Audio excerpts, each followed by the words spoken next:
سخاوت کا نور بھی اور شہادت کا نور۔ شہادت کیسے آئی؟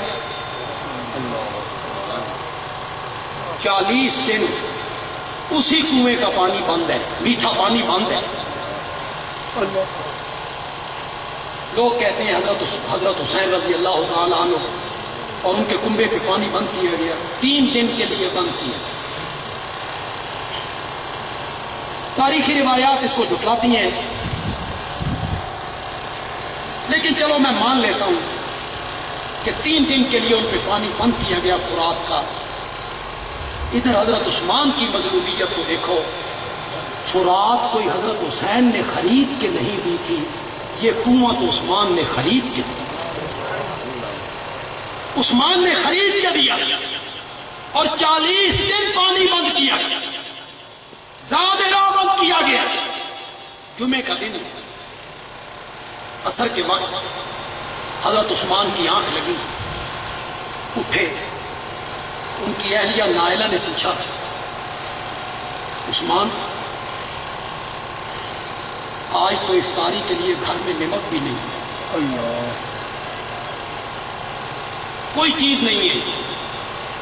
حضرت عثمان نے کہا، نائلہ میں جو ابھی سویا تو مجھے خواب آیا، خواب میں نبی پاک آئے، صدیق اکبر ساتھ ہیں، فاروق اعظم بھی ہمراہ ہیں، اور آپ نے پوچھا عثمان اتنے دن سے پیاسے ہو؟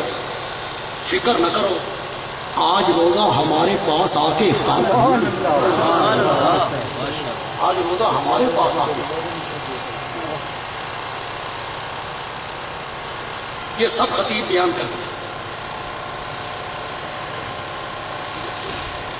اب تو ٹولوں کے نام ہیں، حیاتی تھے، ماتی تھے،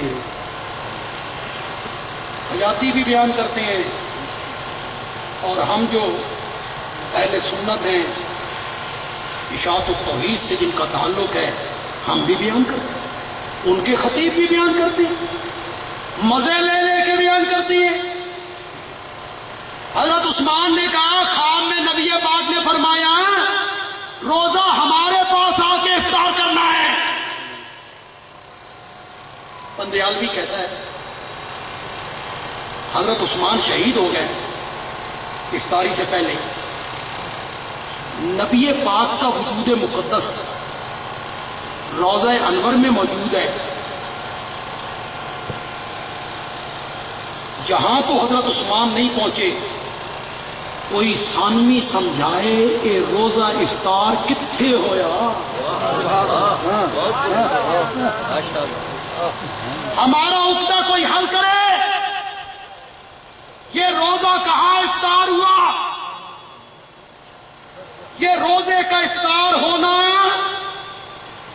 اس قسم کے ساتھ تعلق نہیں، قبر نبی کے ساتھ تعلق نہیں، تو پھر اشاعت التوحید کا مسلک مان کہ نبی پاک کا وجود مقدس قبر منور میں محفوظ ہے، اور آپ کی روح مبارک جنت الفردوس میں موجود ہے۔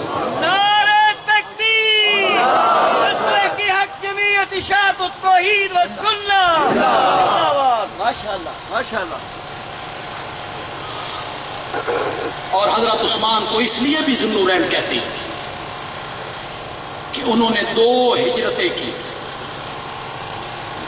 ایک ہجرت حبشے کی طرف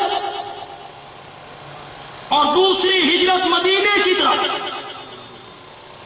2 ہجرتوں کی وجہ سے حضرت عثمان کو ذو النورین کہا جاتا ہے، اور سب سے بڑی وجہ یہی ہے کہ ان کے نکاح میں نبی پاک کی 2 بیٹیاں تھیں، اس بنا پر حضرت عثمان کو ذو النورین کہا جاتا ہے۔